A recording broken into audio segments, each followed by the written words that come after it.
رائیونڈ حلقہ جو ہے اس میں ہمیشہ ہی مسلم لیگ نون جو ہے جیتتی آئی ہے، اور رائیونڈ میں میرا خیال ہے کہ تقریباً 15-20 سال سے مسلم لیگ کا راج رہا، اور جہاں کی آبادی پہلے کم تھی اب بہت زیادہ بڑھ چکی ہے، اور مسائل بھی ساتھ ساتھ بڑھے ہوئے ہیں۔ آج کا ٹاپک آج کی جو موضوع ہے وہ ہے رائیونڈ کے مسائل اور اس کا حل۔ پی ٹی آئی رہنما موجود ہیں جنہوں نے بڑی ہی ایک مشقت سے جہاں سے سیٹ نکالی ہے، کیونکہ وزیر اعلیٰ پنجاب مریم نواز شریف صاحبہ کا یہ گھر ہے جاتی عمرہ، جہاں سے 12 کلومیٹر کے فاصلے پر ہے، اور وہ کہتی ہے کہ رائیونڈ میرا گھر ہے، مگر افسوس کے ساتھ یہ بات مجھے کہنا پڑ رہی ہے، اپنے گھر میں مسائل جو ہیں ان کے انبار لگے ہوئے ہیں، اور ہمارے حلقے میں یہ خوش قسمتی ہے کہ پی ٹی آئی کے ایم پی اے احمد رشید جو ہیں وہ ایم پی اے منتخب ہونے کے بعد اسمبلی ہال میں رائیونڈ کے مسائل کو اٹھاتے ہوئے نظر آتے ہیں۔ ہم چلتے ہیں ان کی طرف، ان کا کیا کہنا ہے، ان کے کیا جذبات ہیں، کیونکہ نوجوان قیادت ہے، اور اس قیادت سے شہریوں نے بہت ہی امیدیں لگا رکھی ہیں۔ آج تک جہاں پر 2 کروڑ کی گرانٹ آئی وہاں پر 5 لاکھ روپے لگے، مگر مسائل یوں کہ توں رہے۔ رائیونڈ شہر جب بھی بارش ہوتی ہے ڈوب جاتا ہے، گلیاں، پارکیں، ندی نالوں کا منظر پیش کرنے لگ جاتی ہیں۔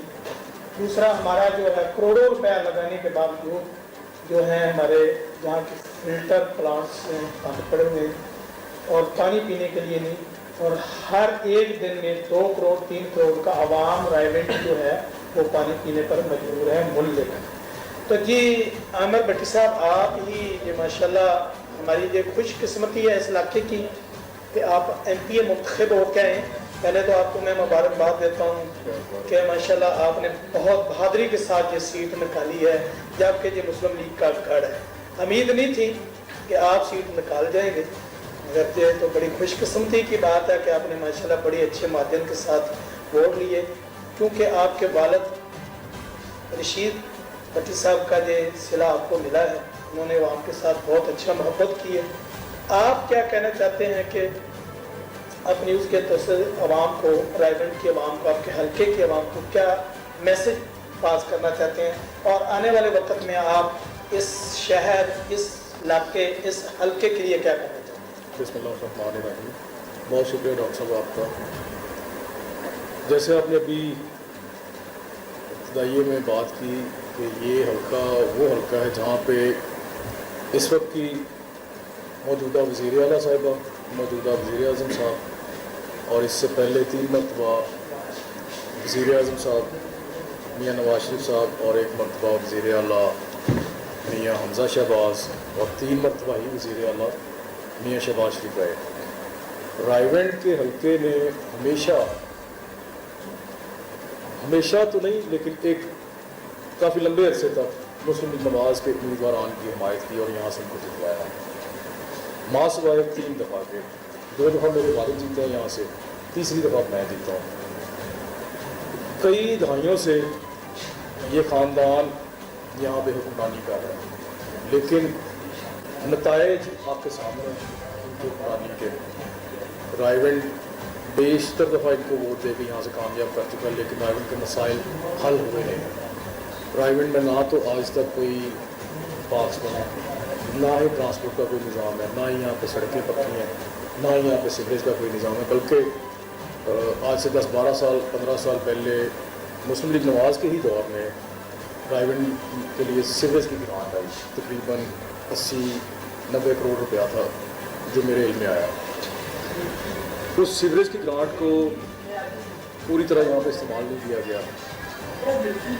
جو سیوریج کا نظام آج سے 30-35-40 سال پہلے رائیونڈ شہر کی چھوٹی آبادی کے لیے بنایا گیا، اس وقت پائپ ڈالے گئے 36 انچ کے، لیکن وہ پائپ نکال کے نئے پائپ جو ڈالے گئے وہ 1.5 فٹ کے، 12 इंच के 18 इंच के वो डाल दिए गए, छोटे साइज़ का पाइप डाल दिया गया। अब अगर आप देखें आबादी तो बड़ी है इस 30-35 साल के दौरान, तो पाइप तो इससे भी ज़्यादा बड़ा डालना चाहिए। 36 इंच का पाइप निकाल के आपको कोई इससे भी ज़्यादा बड़ा 48 इंच का या 60 इंच का पाइप डालते, बड़े पाइप डालते, जिससे आपका सीवरेज का निज़ाम बेहतर होता। इन्होंने सिर्फ पैसे खाने के लिए, करप्शन करने के लिए बड़ा पाइप निकाल के छोटा पाइप डाल दिया, और उसके साथ साथ एक निजी हाउसिंग सोसाइटी में बहुत सारे पाइप वहाँ पे इस्तेमाल किए गए, सरकारी पैसों से खरीद के, आवाम के पैसों से खरीद के, जिसका नुकसान ये हुआ कि पिछले 14-15 सालों से हर बरसात के मौसम में रायगढ़ शहर जो है वो एक जौहर का मंजर पेश कर रहा था। यहाँ पे फुजला तैरता हुआ मैंने अपनी आंखों से गलियों में देखा। मैं दाद देता हूँ इस शहर के लोगों को, जिनमें अल्लाह ने पता नहीं कितना सब्र दिया हुआ है। इस पस्ती के हाल में रहने के बावजूद फिर भी ये मुस्लिम लीग नवाज़ को वोट देते रहे, लेकिन अल्लाह का शुक्र है कि इस दफ़ा इन्होंने अपना इंतखाब तब्दील किया। इनको ये समझ आ गई कि जिस जमात को हम इतने अरसे से वोट दे के कामयाब यहाँ से करते आ रहे हैं, वो हमारे मसाइल का हल नहीं करेगी।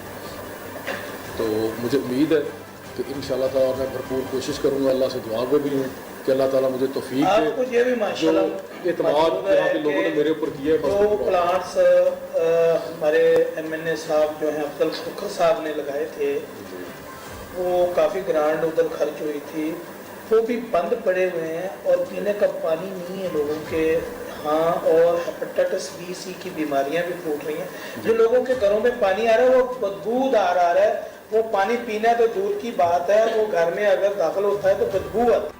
चीज़ों का आप जिक्र कर रहे थे कि स्कूल्स हैं तो वहाँ पे टीचर्स हैं तो किताबें नहीं हैं, किताबें हैं तो वहाँ पे वॉशरूम्स नहीं हैं, हॉस्पिटल है तो डॉक्टर नहीं है, डॉक्टर है तो अद्वियात नहीं है। तो ये सारे मसाइल पूरे पाकिस्तान में ऐसे हैं, इनका जब तक हम बहसीयत कौम ये फैसला नहीं करेंगे कि हमने अपनी तकदीर खुद बदलनी है, तब तक ये मसले हल नहीं होंगे। देखें, जब से ये मुल्क बना है हमारे मुल्क के साथ ज्यादती दर ज्यादती होती आ रही है, लेकिन हमने कभी उठ के आवाज़ बुलंद नहीं की अपने हकूक़ के लिए। ये पहली दफ़ा होगा कि इमरान खान निकला और उसके साथ अवाम ने यकजहती का इजहार किया, और ना सिर्फ यकजहती का इजहार किया, वोट भी उसको डाले, वोट भी डाले। लेकिन बदबख्ती ये है कि ताकतवर लोग जो वो चाहते नहीं कि हम आज़ाद हों हकीकी मानों में, उन्होंने वो वोट बदल दिए।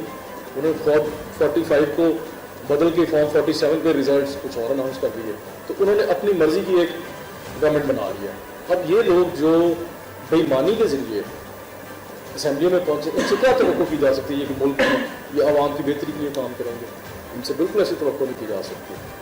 तो जब तक हम सही को सही नहीं कहेंगे और गलत को गलत नहीं कहेंगे, हम आगे नहीं बढ़ सकते। आपका ख्याल क्या है कि आने वाला जो वक्त है माशाल्लाह, वो मुस्लिम लीग नून जो पंजाब में बरसरे इक़्तिदार है, वो रायगढ़ के लिए कुछ करेंगे, अवाम के लिए कुछ करेंगे? देखें, इनकी जो साबका कारकर्दगी है उसको अगर देखा जाए तो मुझे नहीं लगता, लेकिन इंशाअल्लाह ताला मुझे उम्मीद है कि मैं जिस तरह से असम्बली में मेरा इरादा है आगे जाके इन मसाइल को जागर करना, ये मजबूर हो जाएंगे करने के लिए, इनको करना पड़ेगा, वरना रायगढ़ के लोग निकलेंगे फिर अपना हक लेंगे। चूँकि इन्होंने वोट तो डाल के मुझे मुंतखब कर दिया है, अपना हक लेने के लिए इनको एक और लड़ाई लड़नी पड़ेगी। रायगढ़ लाहौर की सबसे बड़ी तहसील है, यहाँ पे सबसे ज़्यादा टैक्स रायगढ़ पे करता है। कितना करता है टैक्स? रायगढ़ से मेरा ख्याल है करोड़ों में है। मैंने इस पर भी सवाल उठाया, अभी तक मुझे इसके सही आदोशुमार मिले नहीं, लेकिन मैंने इस पर सवाल उठाया। मैं बताता हूँ, आपकी तहसील रायगढ़ जो है, जिसमें मांगा मंडी, चूंग, अकबाल टाउन, अपना ग्रीन टाउन, जितना भी ये एरिया है, यह है स्टेट, यानी कि जहाँ पर फैक्ट्रियाँ हैं। आपको इल्म होना चाहिए कि जहाँ पर टैक्स जो इकट्ठा होता है उसमें पूरा लाहौर जो है वो अपनी आमदनी जो हमारी है वो उस पर गुजारा कर रहा है, उस पर तनख्वाहें जा रही हैं। हमारा 56 करोड़ रुपए जो पिछले साल की मद था, वो 56 करोड़ रुपए जो है वो तुम्हारी तहसील रायगढ़ दे रही है। तो अब देखें ना, उसका आधा भी यहाँ पे लगा दें तो रायगढ़ बेहतरीन शहर बन जाए, एक नया शहर आबाद हो जाए, लेकिन नहीं लगाते। तो हमें ये आगाही पैदा करनी पड़ेगी अपने लोगों में, और उस आगाही के नतीजे में होगा ये कि हम अपनी अपना हक का मुतालबा करना शुरू कर देंगे और इंशाल्लाह अपने हक लेंगे। इस पर सवाल उठाए ना कि हमारी तहसील रायगढ़ जो है वो 56 करोड़ रुपए आपको महीना देती है, टैक्स देती है, जी, वो मैं लाहौर खा रहा है। आएंगे हमारी तहसील के ही पैसे हमें दो माह के दे दें तो हमारा तो जो खर्च कर जाएगा। बिल्कुल ऐसे मैंने आपको जिक्र किया ना, मैंने इस पर सवाल किया हुआ असेंबली में कि जैसे ही मुझे उसके ऑफिशियली नंबर्स मिलते हैं, फिगर्स मिलते हैं कि कितना टैक्स यहाँ से कलेक्ट हो रहा है, उसके मुताबिक फिर आगे इंशाल्लाह डिपार्टमेंट्स के साथ बैठ के बात करेंगे इस पर। शुक्रिया सर, आपके साथ गुफ्तगू की। ये हमारे हल्के के PTI के MPA साहब हैं, अहमद रशीद भट्टी साहब, नौजवान क़यादत है और जज्बा बलबला लेकर वो असम्बली में दाखिल होते हैं और रायगढ़ की आवाम के लिए दिन रात जो है वो जंग उन्होंने ज़्यादा कर रखा है। शुक्रिया सर, आपने टाइम दिया। आप न्यूज़ को तो देखते रहिए आप न्यूज़ थर्सडे।